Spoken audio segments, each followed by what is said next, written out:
In this video, I'll show you how to buy an audiobook in the Audible app using either an Audible credit or cash. Let's get started. First, open the Audible app and sign in to your Audible account. If you already have an Amazon account, you can use the same login credentials. Next, tap Discover from the bottom navigation bar.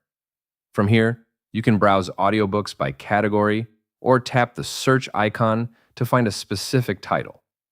I'm looking for Eat That Frog by Brian Tracy, so I'll tap the search icon and type the book's name. When the search results appear, tap the book to open its details page.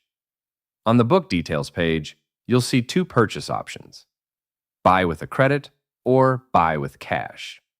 This audiobook is currently on sale with an 86% discount, so buying it with cash is the better value. I'll tap Buy for $1.64 to complete the purchase.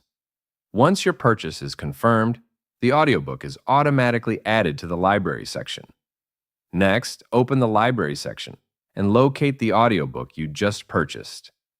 Tap it to download the title to your device. Once the download is complete, you can start listening immediately, even without an internet connection.